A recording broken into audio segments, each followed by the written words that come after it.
offense that I thought was, put us in mindset-wise in some difficult spots. But really proud of our guys. I'm proud we were under 12 turnovers again, even though we had 9 in the first half. I was proud of our thrust. We were over 30 transition possessions. I thought guys stepped up and had impact on the defensive end for us. And so, great night. What do you feel was the cause of the slow start in the first half? I didn't really feel a slow start. I felt like our energy was really good. I just felt like we just weren't as sharp as we've been. 9 turnovers in the first half, that's not us. The 2 turnovers in the second half, that's us, right? And so we just weren't quite like peak sharp. I thought our energy was good. I thought our execution was just, it just wasn't exactly on point. Do you notice a common theme maybe when some of these turnovers happen game to game that you kind of look for and you want to correct going into the series? Yeah, I mean, listen, we're one of the top teams in the country at protecting the ball right now. So I'm really proud of that. And actually, protecting the ball in games like this that end up being 40-point games, sometimes that's way harder than it is in a really competitive game. So I feel like we're in a great space protecting the ball. It's the best probably of any team I've coached here. But we're going to keep going in that direction. It's still this idea of trying to, in this sense of staying in our lane in an aggressive way. Each individual has different things. Foose, for example, has to release the hold off and in the post and go get the ball with 2 hands. And we got to throw the ball to him in the air, not a bounce pass. Like all the simple things our guys know, they've executed really well. We just had a tiny bit of slippage in the first half. I think Noah had 8 points tonight. Yeah. He's been really solid on the glass so far this year, very improved there. What have you seen from him that you've liked? Yeah, his energy is just, it's so much. I find this in junior college players all the time.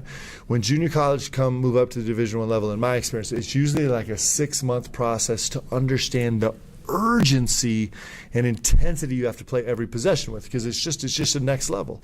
I think every time you move up level, and the difference between this year and last year for Noah is that he is one of our highest energy guys on every single possession, and last year he wasn't. He was the exact opposite. And so, the beautiful thing about Noah and the way he's playing right now, make shots, miss shots. Like, I love when he makes shots, but he's still a massively important piece to have on the floor, even if he's not making shots, because of the urgency he's playing with. And that's been the number one thing. And you have to learn that. It's actually a skill.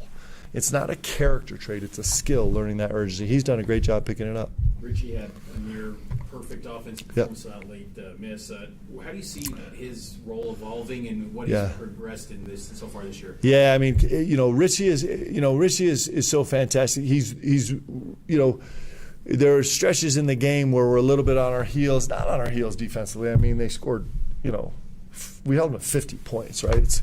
But there were moments when it felt like we were a little bit on our heels, and Richie actually, and kind of they were like head down going at us, and then Richie's just able to cause some disruption where they actually feel like, oh, we have to manage this, right?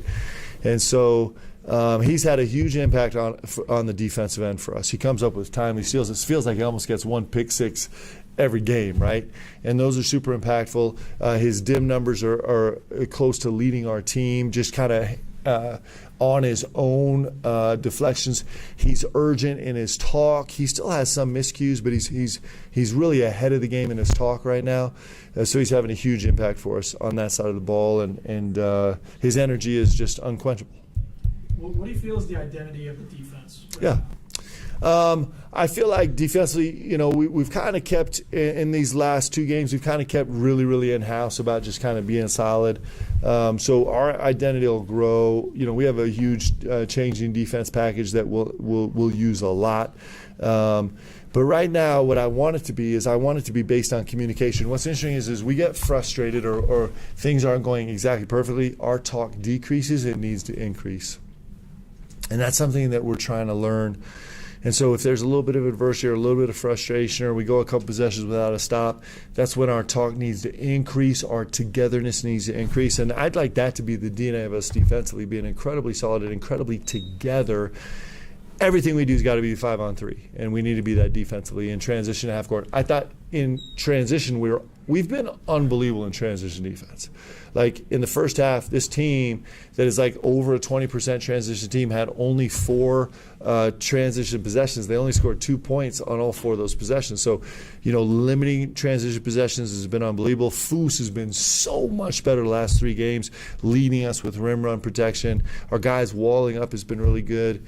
And so, I dig that. I think we're doing a good job there. 2 more questions. I know I asked you the other night about Ali, but do you have any update on? Do you think you'll have him this week? Yeah, he's just got a strength deficit that he's working on. So we're eager to get him back, but we can't get him back until he's ready and healthy. So, Last question. I know you're an analytics guy. This team suddenly kind of in the stratosphere of your first BYU team and Ken Palm. Yeah. Do you feel like it's too soon, too quick for this team, or do you feel like they're among the upper tier? That first year team was like, it was all seniors. Like it was all veteran guys who'd been through the wars, and they were starving because they hadn't, they'd never been national ranked. They hadn't gone to the NCAA tournament. They hadn't ever done any of that. And so, and they were just crazy skilled, like ridiculously skilled. This team is a little bit different. This team is way, with that team, it was kind of like, man, bring it. We're going to pick you to pieces in the half court. We're going to shoot 42% from the three-point line every single night. This team is more of a thrust and a transition and more three-point shot heavy a little bit, with a huge emphasis on the offensive glass that my team that first year was not capable of. We just didn't have the bodies to do it. So we're coming at it a little different way, but we are trying to push the envelope. I mean, what was up with our guys? Noah turning down a wide-open 3 at the end of the first half, and Trev having a wide-open transition 3 with Jackson, then trying to throw some cute backdoor pass. We shoot those guys. We shoot them. So there are some similarities, but they're both unique. And clearly this team's got a long way to go before we can put ourselves in that rarefied era of that first-year team. But we also have a couple years together, which is going to be awesome. Okay. Thank you guys. Thanks for being here. You guys are unbelievable that you covered like 17 games today. So appreciate you sticking in there with us. I don't think Randy's ready for it. All right. I'll be right back. We've got radio right now.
I guess we got Noah Waterman, Jackson Robinson. We'll start with some questions. You know, you've been really active on the glass this year. Your rebounding's improved a lot from last year. What do you attribute to that? What's kind of been your what's behind that area improvement this year? I'm definitely gonna just say every day at practice, just the competition that we're playing with and the energy. I don't think we had that last year, so it's like we're competing at a high level just in practice. So just because of that, like games feel easier just to rebound and everything. And then also my guy Wiz, the new weight trainer, that dude is a guru. So What makes him a guru? he just, he came from the Bucks, so he really knows what he's talking about. So before games and stuff, like we're not doing no heavy load. He's really cautious about our body and making sure we feel good on the court. So. If he's from the Bucks, he's got to go on that Giannis plan.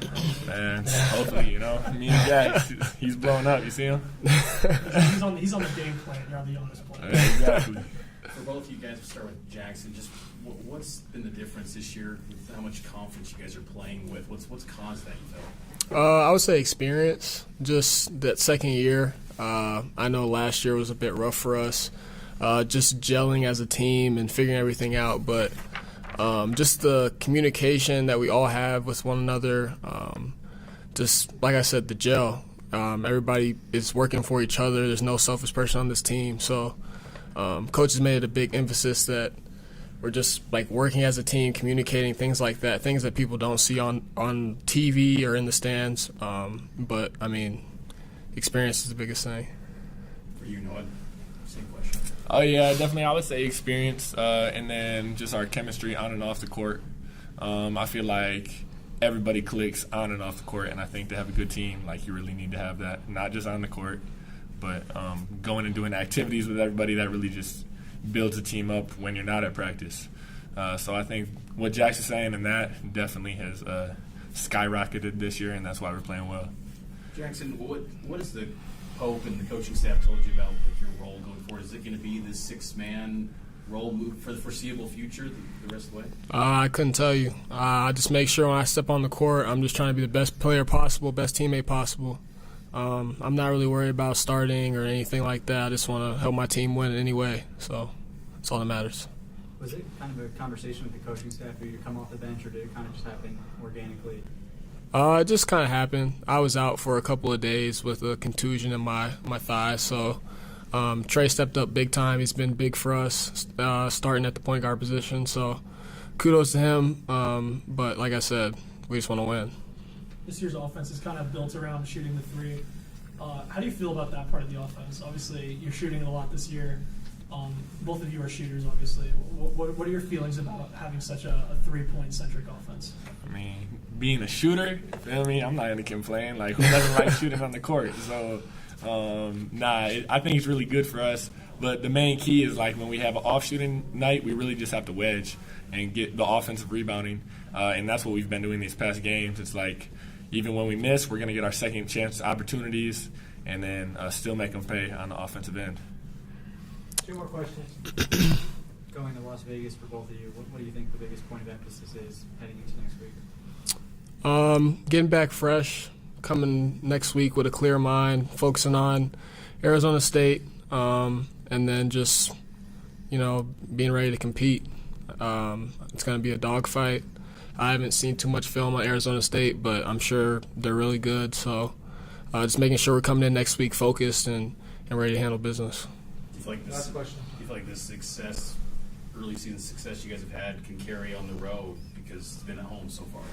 100%. I don't think the environment matters. Like I said, the experience. We've been in a ton of crazy gyms, crazy fans. So, just with that experience from last year, it's definitely going to carry over. You'll see it next week. You guys, thank you. Thanks, Noah. Yep, appreciate y'all.